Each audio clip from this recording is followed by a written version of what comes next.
2019년 9월부터 2020년 초까지 호주를 절망에 빠뜨린 호주 산불. 이 산불로 인해 최소 33명의 인명피해와 약 1000여 채의 주택피해가 발생했고 5억 마리의 야생동물이 다 죽어 멸종위기에 놓였으며 약 1860만 헥타르의 숲이 소실되었습니다.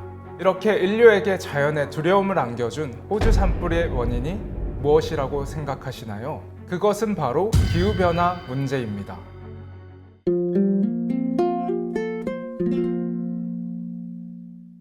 안녕하세요. 성균관대학교 성균나노과학기술원의 이진욱 교수입니다.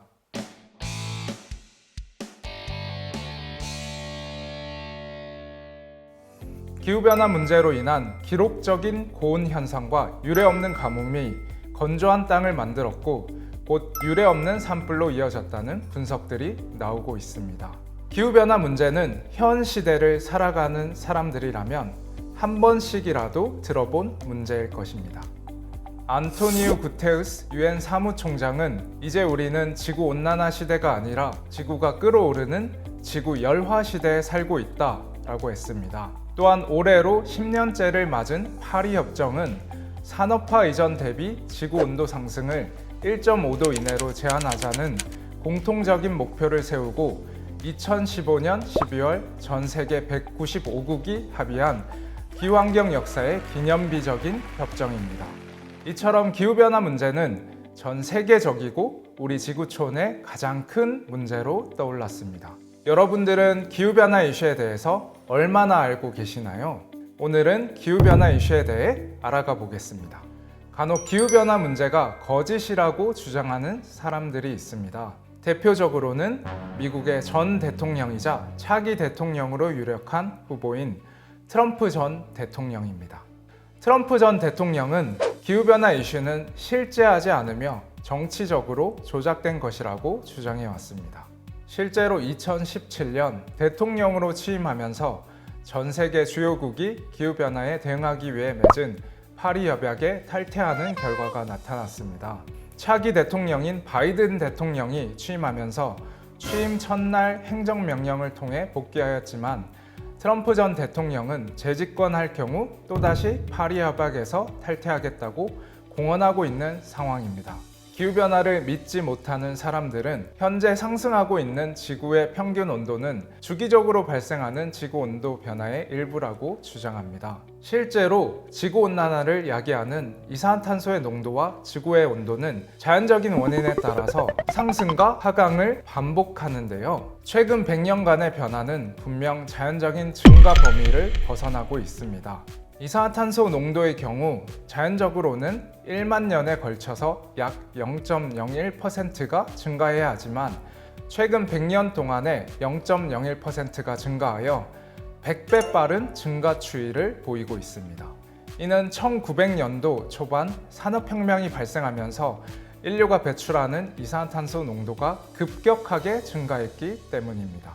대기 중의 이산화탄소는 지표면에서 반사되는 태양광을 흡수하여 대기 중에 머무르게 하는 온실 효과를 야기하는 주요 온실가스입니다.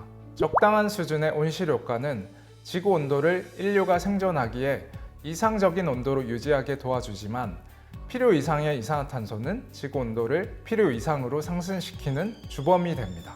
자연적으로는 2500년에 걸쳐서 1도가 증가해야 하지만 산업화 이후 지구 온도는 단 100년 만에 1도가 상승하였습니다.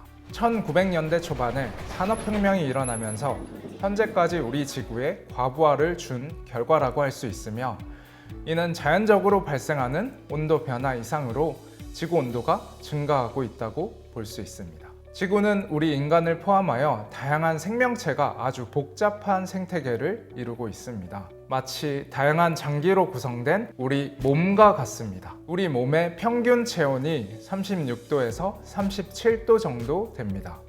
그런데 체온이 2도 이상 상승하면 어떻게 되죠?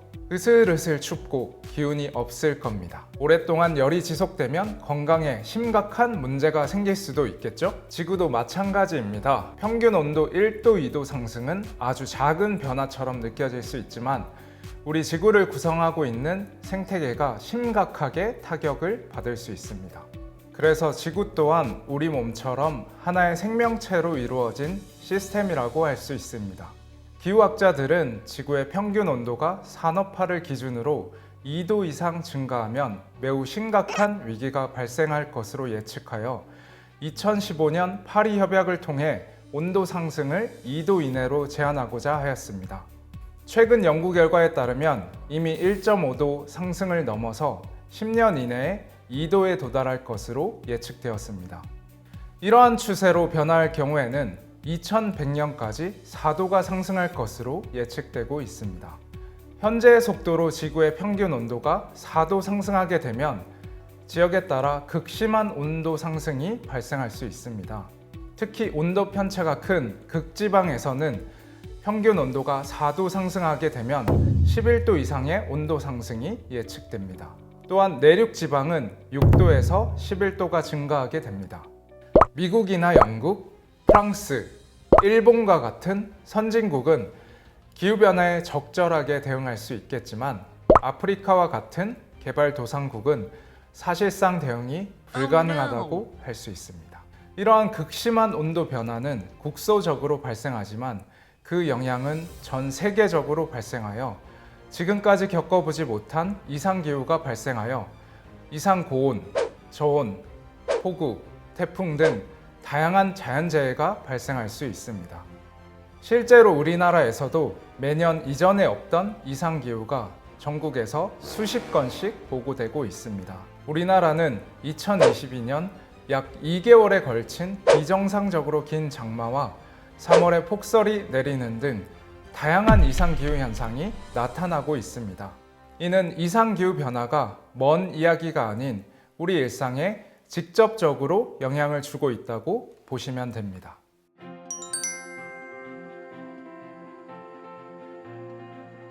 일단 무엇보다도 기후변화 이슈에 대한 심각성을 인지하고 개인적으로 할 수 있는 일을 실천하는 것이 중요합니다. 결국 이러한 관심이 모여 정책을 만들고 그 정책에 따라 사회가 변화하고 기술 개발이 진행됩니다. 크리스토퍼 놀란 감독의 테넷이라는 영화를 아시나요? 영화 테넷에서는 기후변화로 황폐화된 미래의 지구에서 과거로 온 인류의 후손이 기후변화에 미리 대응하지 않은 선조들에게 책임을 묻습니다.